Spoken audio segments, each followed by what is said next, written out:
کوئی شخص حج کرتا ہے تو وہ گناہوں سے ایسے پاک ہو جاتا ہے جیسے ابھی ماں کے پیٹ سے جنم لیا ہو۔ اللہ اس کے سارے گناہوں کو ختم کر دیتا ہے، سارے گناہوں کو معاف کر دیتا ہے۔ اور حاجی نہ صرف خود گناہوں سے پاک صاف اور ستھرا ہو جاتا ہے، وہ حج سے لے کے اپنے گھر میں داخل ہونے سے پہلے جس کے لیے دعا کرے اللہ وہ دعا بھی قبول فرماتا ہے، وہ مستجاب الدعوات ہوتا ہے۔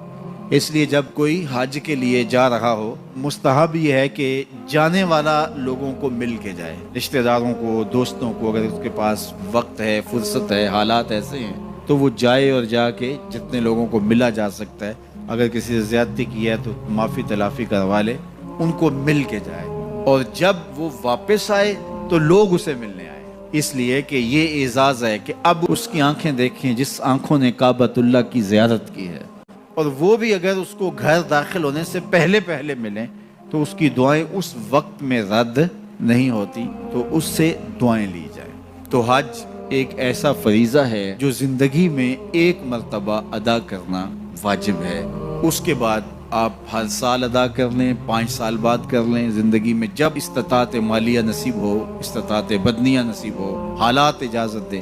تو آپ جب چاہیں کریں، لیکن ایک مرتبہ جو حج کیا جاتا ہے اس کو حجۃ الاسلام کہا جاتا ہے، تو وہ ایک مرتبہ آپ کے ذمے سے اتر جائے گا جب آپ کر لیں گے۔ اور حج بدل بھی وہی کر سکتا ہے جس نے حجۃ الاسلام اپنا حج کیا ہوا ہو، اور یہ جو حج بدل ہے یہ ایک ایسا حج ہے جس سے 3 گناہگاروں کو جہنم کی آگ سے آزاد کر دیا جاتا ہے، ایک جس کے لیے حج بدل کیا جا رہا ہے، دوسرا جو کروا رہا ہے، اور تیسرا جو کر رہا ہے۔ حج ایک ہے لیکن 3 لوگوں کو برابر ثواب ملتا ہے۔ کسی شخص کا والد انتقال کر گیا، حج نہیں کر سکا،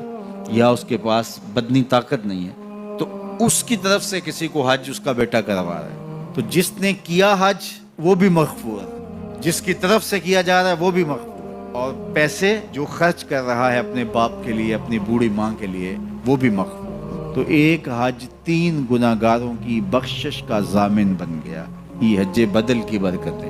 تو حج گناہوں کو مٹاتا ہے، باطن کو ستھرا کرتا ہے، اندر کی پاکیزگی کا ضامن ہے، اور